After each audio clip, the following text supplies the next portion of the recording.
कभी आपके साथ ऐसा हुआ है कि आपने कोई पत्थर पानी में फेंका और वो डूबा नहीं बल्कि पानी की सतह पर तैरता चला गया हो? शायद नहीं, क्योंकि पत्थर का एक पर्याप्त वजन पानी को चीरते हुए खुद को उसमें डुबो ही लेता है। फिर सदियों पहले श्री राम की वानर सेना द्वारा बनाए गए राम सेतु पुल के पत्थर पानी में डालते ही डूबे क्यों नहीं? अब आज तो इसके बारे में बताना ही चाहिए, क्योंकि बहुत से लोग हमारे वेद और पुराणों में कुछ भी हुआ है उसका या तो मानते नहीं है और अगर मानेंगे भी तो पहले प्रूफ मांगने लगते हैं। तो ये वीडियो ऐसे लोगों को बहुत सारे खतरनाक प्रूफ देने वाला है, जिससे सभी को यकीन हो जाएगा कि रामायण और प्रभु श्री राम का जीवन कैसा था। वीडियो को आखिरी तक पूरा देखें, क्योंकि आज आप देखेंगे जिसको अभी तक आप लोगों ने सिर्फ दूसरों के मुंह से सुना है कि आखिर ये सब चीजें कहाँ लिखी हैं। और अगर यार चैनल पर नए आए हो तो सब्सक्राइब जरूर कर लेना। क्या आप लोग जानते हैं कि राम सेतु का नाम राम सेतु के अलावा भी कई नाम थे, जैसे नल सेतु, एडम्स ब्रिज, आदम पुल। राम सेतु और नल सेतु तो इसलिए कहते हैं क्योंकि इसे राम जी ने और नल ने बनाया था, और सबसे पहले श्रीलंका के मुसलमानों ने इसे आदम पुल कहना शुरू किया था। फिर ईसाई और पश्चिमी लोग इसे एडम्स ब्रिज कहने लगे। वे मानते थे कि आदम इस पुल से होकर गुजरे थे। हिंदू धार्मिक ग्रंथ रामायण के अनुसार यह एक ऐसा पुल है जिसे भगवान विष्णु के 7वें अवतार श्री राम की वानर सेना द्वारा भारत के दक्षिणी भाग रामेश्वरम पर बनाया गया था, और इसका दूसरा किनारा श्रीलंका के मन्नार तक जाकर जुड़ता है। अब आप कहेंगे कि ये सब कहाँ लिखा है? तो यार इस सेतु के बारे में रामचरितमानस के लंका कांड के शुरुआत में ही वर्णन आता है। बांधी सेतु अति सुदृढ़ बनावा। और श्री रामचरितमानस में स्वयं भगवान श्री राम का भी कहना है कि मम कृत सेतु जो दर्शन करही सो बिनु श्रम भवसागर तरही। मतलब जो मेरे बनाए हुए सेतु का दर्शन करेगा वह कोई परिश्रम किए बिना ही संसार रूपी समुद्र से तर जाएगा।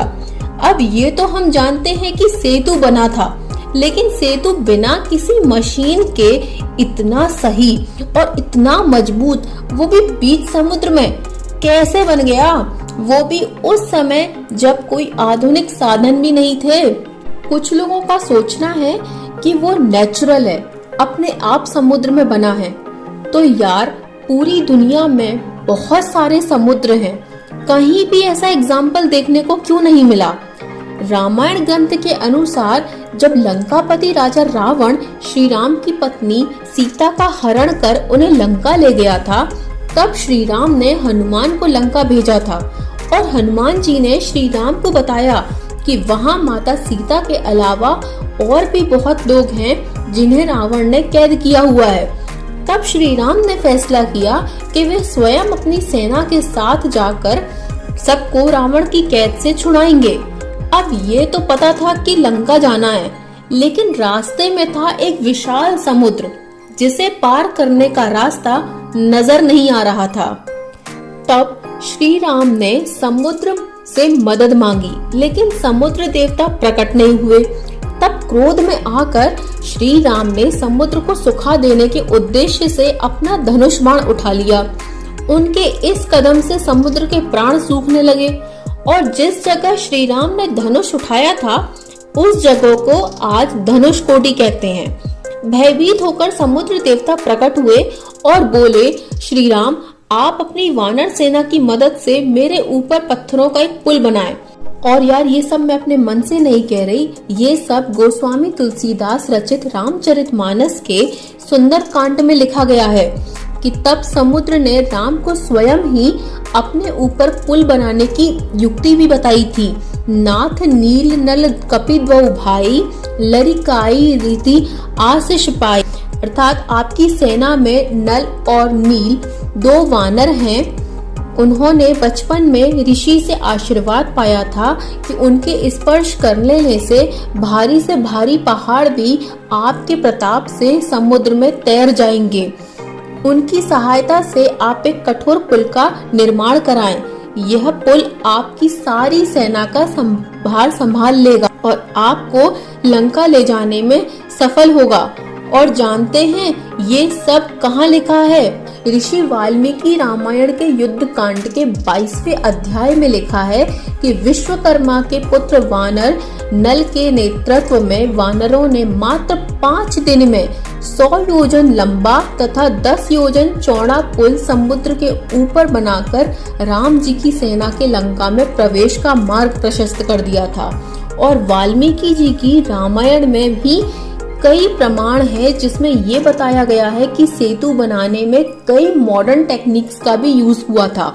एक जगह बताया है कि कुछ वानर 100 योजन सूत पकड़कर खड़े थे।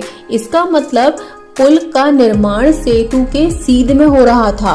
अब सवाल आता है कि वहाँ तो दूर दूर तक ऐसे पत्थर नहीं थे जिनको पानी में डालने से वो तैरने लगेंगे।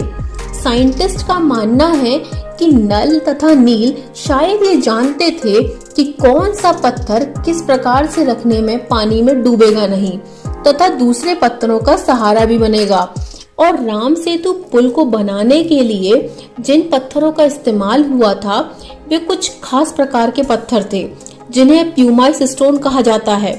साइंस के हिसाब से यह पत्थर ज्वालामुखी के लावे से उत्पन्न होते हैं। जब लावा की गर्मी वातावरण को कम गर्म हवा या फिर पानी में मिलती है तो वह खुद को कुछ कणों में बदल लेती है और कई बार यह कण एक बड़े पत्थर का निर्माण करते हैं। यह प्रक्रिया एक ऐसे पत्थर को जन्म देती है जिसमें कई सारे छेद होते हैं और उन छेदों की वजह से यह पत्थर एक स्पंजी यानी खंखरा आकार ले लेता है, जिस कारण इसका वजन बाकी पत्थरों से काफी हल्का होता है। इस खास पत्थर के छिद्रों में हवा भरी रहती है और यही कारण है कि यह पत्थर पानी में जल्दी डूबता नहीं है, क्योंकि हवा इसे ऊपर ही रखती है।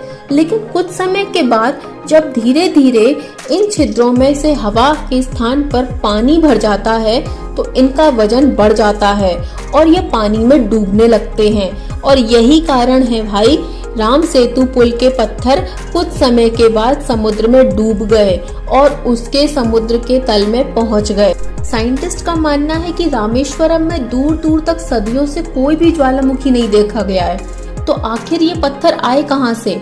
वाल्मीकि रामायण में एक जगह ये बताया है कि कुछ वानर कुछ यंत्रों की हेल्प से पर्वतों को समुद्र तक ले आए थे और इसका मतलब ये है कि पत्थरों को यहाँ तक लाया गया, लेकिन कहाँ से लाए ये अभी तक पूरी तरीके से पता नहीं चल पाया है।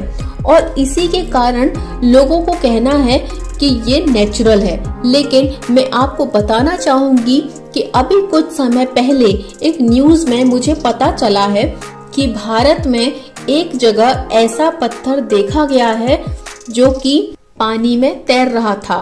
बता दें कि यह अद्भुत पत्थर हाल ही में ऋषिकेश के गाजीवाली गांव के पास नीलधारा में मिला है। उस पत्थर को वहां से निकालकर एक बड़े बर्तन में डाल दिया था और वह देखा गया कि वह पत्थर वहां भी पानी की सतह पर ऊपर तैर रहा है। लोगों ने चर्चा फैला दी कि यह पत्थर राम सेतु के उन पत्थरों में शामिल है जो भगवान श्री राम ने माता सीता को रावण से मुक्त कराने के लिए पुल बनाया था। माना जा रहा है कि शायद राम सेतु बनाने के लिए पत्थर यहीं आसपास से लिया होगा। पर हैरानी की बात यह है कि वहां भी कोई भी ज्वालामुखी नहीं है। तो फिर पत्थर आया कहां से, ये अब तक कंफर्म नहीं हो पाया है। दोस्तों, राम सेतु से जुड़ी हुई जानकारी अगर आपको पसंद आई हो तो यार कमेंट बॉक्स में जरूर लिखिएगा और मेरे इस वीडियो को लाइक भी जरूर कीजिएगा और ज्यादा से ज्यादा लोगों को शेयर कीजिएगा ताकि हर किसी को हमारी संस्कृति के बारे में पता चल सके। जय श्री राम।